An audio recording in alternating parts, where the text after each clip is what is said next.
Estado, Gobierno y Sociedad, por Norberto Bobbio. 14. 3. Estado, Poder y Gobierno. 4. El fundamento del poder. El problema de la legitimidad. En referencia al poder político, tradicionalmente, no solo se ha presentado el problema de su definición y de las características que lo distinguen de las otras formas de poder, sino también el de su justificación. El problema de la justificación del poder nace de la pregunta: admitiendo que el poder político sea el poder que dispone del uso exclusivo de la fuerza en un determinado grupo social, ¿es suficiente la fuerza para hacerlo aceptar por aquellas personas sobre las cuales se ejerce, para persuadirlo a sus destinatarios a obedecerlo? Una pregunta de este tipo puede tener y ha tenido dos respuestas, según si es interpretada como una pregunta sobre la que el poder es de hecho o sobre lo que debe ser. Como sucede en el estudio de los problemas políticos, también estas dos respuestas frecuentemente han sido confundidas entre sí o sobrepuestas, de manera que no siempre se logra entender si quien se plantea el problema de la relación entre el poder y la fuerza suponga un problema de mera efectividad, en el sentido de que un poder basado solamente en la fuerza no puede durar, o también un problema de legitimidad en el sentido de que un poder basado únicamente en la fuerza de hecho puede ser efectivo, pero no puede ser considerado legítimo. Una cosa es sostener que el poder político no puede ser únicamente fuerte, en el sentido de que no es posible, y otra cosa muy diferente es que no puede ser solamente fuerte en el sentido de que no es lícito. Desde el punto de vista de los destinatarios del poder, el mismo cuestionamiento ha sido visto como problema de la obligación política, pero también el problema de la obligación política puede ser planteado como análisis de las razones por las cuales se obedecen las órdenes de quien detenta un cierto tipo de poder, o como determinación de los casos en los cuales se debe obedecer y de los casos en los que es lícita la desobediencia o la obediencia pasiva. La filosofía política clásica, que, como se ha dicho, ver la parte referente a ciencia política y filosofía política, considera que su tarea es plantearse el problema del fundamento del poder, se ha inclinado a negar que un poder únicamente fuerte, independientemente del hecho de que sea capaz de durar, pueda ser justificado. De aquí la distinción ya no analítica, sino axiológica, entre poder legítimo y poder ilegítimo, con base en el argumento ritual. Si nos limitamos a fundar el poder exclusivamente en la fuerza, ¿cómo se logra distinguir el poder político del de una banda de ladrones? Este problema fue presentado de manera contundente por San Agustín en el famoso fragmento sobre el cual se han vertido una infinidad de comentarios. Sin la justicia, ¿qué serían en realidad los reinos sino bandas de ladrones? ¿Y qué son las bandas de ladrones sino pequeños reinos? Fragmento seguido por el también célebre intercambio de palabras entre Alejandro y el pirata. Preguntándole este rey qué le parecía, cómo tenía inquieto y perturbado el mar, con arrogante libertad le dijo: por el mismo motivo por el que tú infestas la tierra, mas porque yo lo hago con un pequeño bajel, me llaman corsario, y a ti, porque lo haces con un gran ejército, te llaman emperador. Dos de los más famosos libros de teoría política, La República de Platón y El Contrato Social de Rousseau, comienzan con un debate sobre la relación entre la justicia y la fuerza, en el que se rechaza la tesis del derecho del más fuerte. También Rousseau recurre al ejemplo del bandido. Si un bandido me sorprende en un bosque, estaré no solamente por la fuerza, sino aún pudiendo evitarlo, obligado en conciencia a entregarle mi bolsa, porque, en fin, también la pistola que él tiene es un poder. Para Bodin, el Estado es el gobierno justo. En Francis Droit, en latis legitimus, que se ejerce. El mismo Hobbes afirma que por la seguridad de los súbditos que es el fin superior del Estado, y en consecuencia de las instituciones del poder político, es necesario que alguien, no importa si sea una persona física o una asamblea, detente legítimamente en el Estado el poder supremo. Por lo demás, precisamente con base en esta atribución de un carácter ético o jurídico, durante siglos se ha hecho la distinción entre poder político bueno y poder político malo, entre rey y tirano, cuando tiranía no sea tomada en la acepción de mal gobierno, como en la antigüedad clásica, sino de usurpación del poder. Es esta una distinción que implica consecuencias importantes con respecto al problema de la obligación política, de suerte que el mismo Hobbes, teórico de la obediencia absoluta, afirma que el usurpador, es decir, el príncipe ilegítimo, debe ser tratado como un enemigo. La consideración recurrente, según la cual el poder supremo, que es el poder político, deba tener una justificación ética, o lo que es lo mismo, un fundamento jurídico, ha dado lugar a la variada formulación de principios de legitimidad, o sea, de las diversas maneras bajo las cuales se ha buscado dar una razón, en referencia a quien detenta el poder de mandar y a quien lo sufre de obedecer. Lo que Gaetano Mosca llamó con una expresión afortunada la fórmula política, explicando que en todas las sociedades discretamente numerosas y llegadas a un cierto grado de cultura hasta ahora ha sucedido que la clase política no justifica exclusivamente su poder únicamente con la posesión de hecho, sino que busca darle una base moral y legal, haciéndolo emanar como consecuencia necesaria de doctrinas y creencias generalmente reconocidas y aceptadas en la sociedad que esa clase política dirige. Mosca reconocía exclusivamente dos fórmulas políticas, la que hace derivar el poder de la autoridad de Dios y la que lo hace derivar de la autoridad del pueblo, aunque las consideraba como meras ficciones. Pensaba que correspondían a una necesidad real, a la necesidad de gobernar y de sentirse gobernados, no solamente con base en la fuerza material e intelectual, sino también con base en un principio moral. Los diversos principios de legitimidad. En realidad, los principios de legitimidad adoptados a lo largo de la historia no son únicamente los dos indicados por Mosca. Sin ser exhaustivos, podemos indicar por lo menos 6, que se reclaman en parejas antitéticas a 3 principios unificantes: la voluntad, la naturaleza y la historia.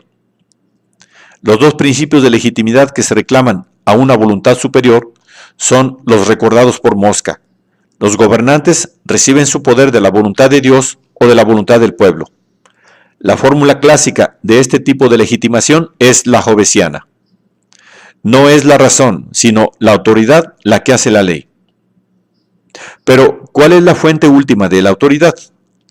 En una concepción descendente del poder, concibiendo la estructura de poder como una pirámide, el poder baja del vértice a la base. La autoridad última es la voluntad de Dios. En una concepción ascendente, de acuerdo con la cual el poder sube de la base a la vértice, la autoridad última es la voluntad del pueblo.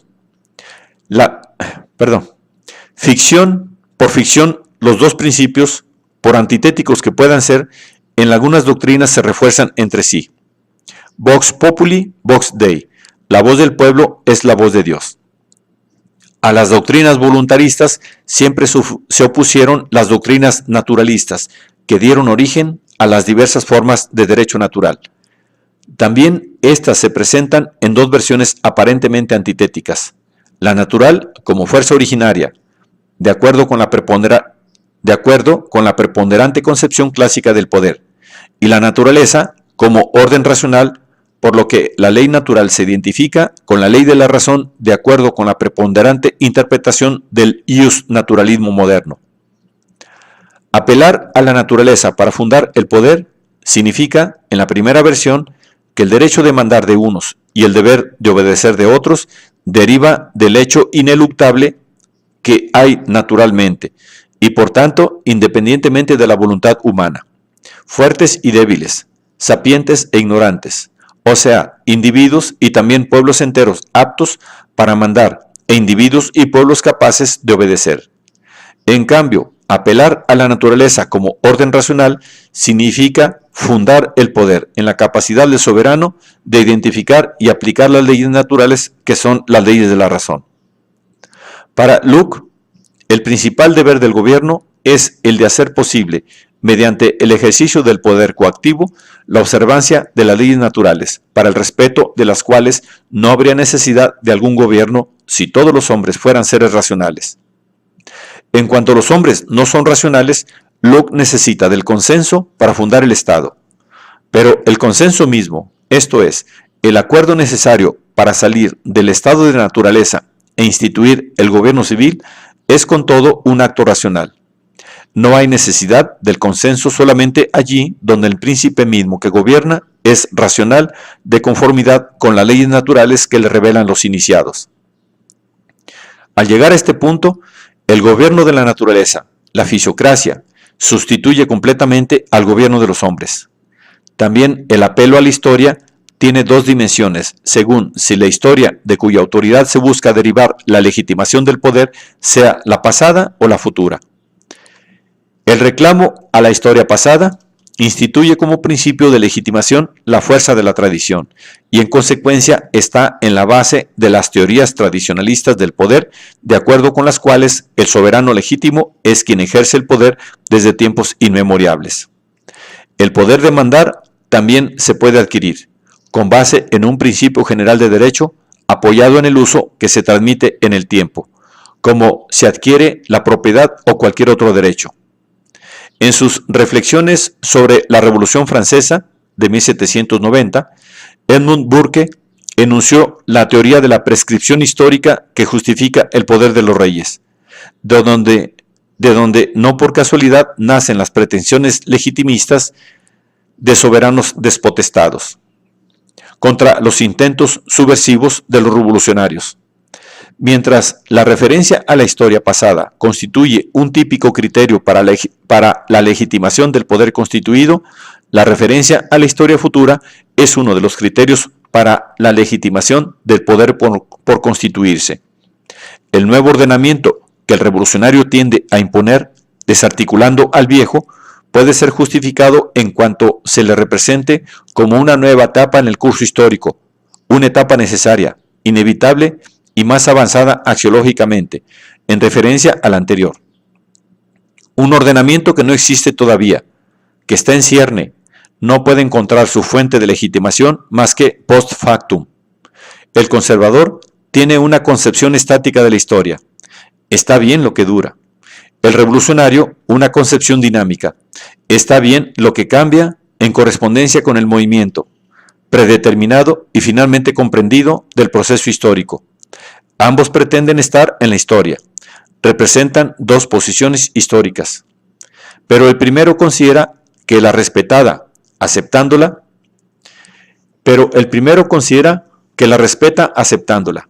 El segundo anticipándola e incluso estimulándola. El debate sobre los criterios de legitimidad no solamente tiene un valor doctrinario. El problema de la legitimidad está íntimamente vinculado a la de la obligación política con base en el principio de que la obediencia se debe solamente al mandato del poder legítimo. Donde termina la obligación de obedecer a las leyes, la obediencia puede ser activa o solamente pasiva, comienza el derecho de resistencia, que a su vez puede ser solamente pasiva o activa. El juicio sobre los límites de la obediencia y la validez de la resistencia depende del criterio de legitimidad que se asuma. El poder que con base en un criterio es afirmado como legítimo, con base en otro puede ser considerado ilegítimo. De los 6 criterios enlistados, algunos son más favorables al mantenimiento del statu quo, es decir, están ex parte principis. Otros son más favorables al cambio, o sea, están ex parte populi. De una parte, el principio teocrático, el apelo a la naturaleza como fuerza originaria, la tradición. De otro, el principio democrático del consenso, el apelo a la naturaleza ideal, el progreso histórico. Quien contemple los movimientos de resistencia, en el sentido más amplio de la palabra, del mundo actual, no tardará en darse cuenta de la persistencia de estos criterios. Contra un gobierno despótico, contra una potencia colonial o imperialista, contra un sistema económico o político considerado injusto y opresivo, el derecho de resistencia o de revolución es justificado. Mediante el reclamo a la voluntad general conculcada y por consiguiente a la necesidad de un nuevo contrato social, a través del derecho natural a la autodeterminación que vale no solo para los individuos, sino también para los pueblos, mediante la necesidad de remodelar lo que está condenado por la historia y de meterse en el cauce del devenir histórico que se mueve inexorablemente hacia nuevas y más justas formas de sociedad.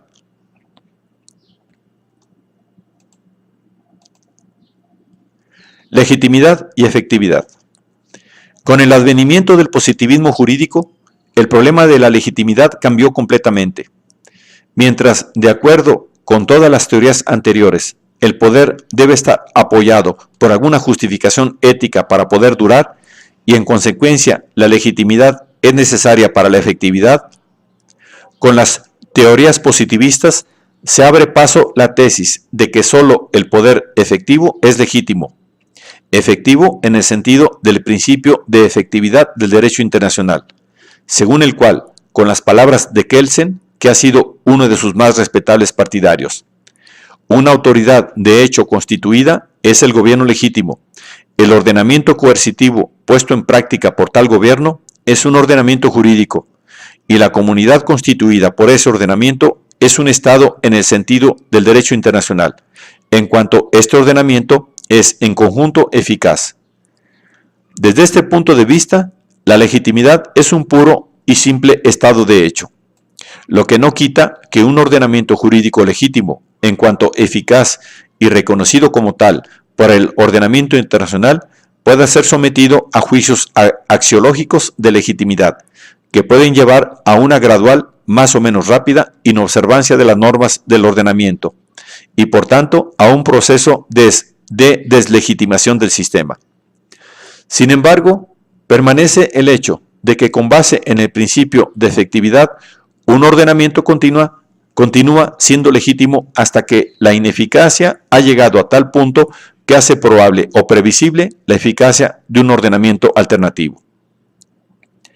En el ámbito del positivismo jurídico, es decir, de una concepción en la que se considera derecho solamente el que está puesto por las autoridades delegadas para ello por el mismo ordenamiento y hecho eficaz por otras autoridades previstas por el mismo ordenamiento, el lema de la legitimidad ha tomado otra orientación, ya no la de los criterios axiológicos, sino la de las razones de la eficacia de la que deriva la legitimidad.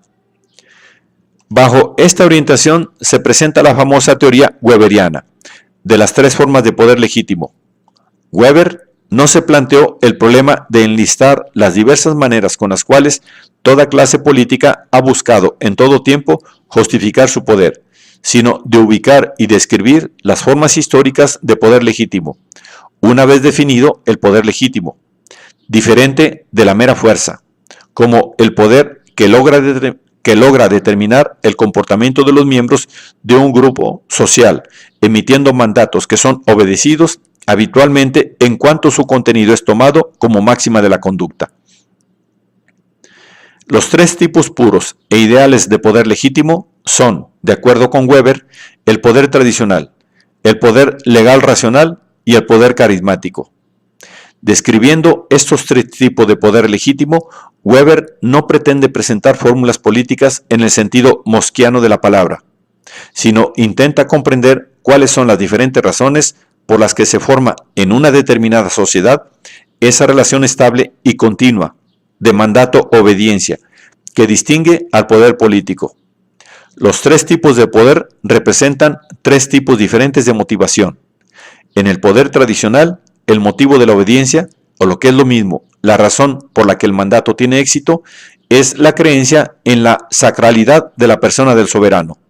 Sacralidad que deriva de la fuerza de lo que dura, de lo que siempre ha sido y, en cuanto siempre ha sido,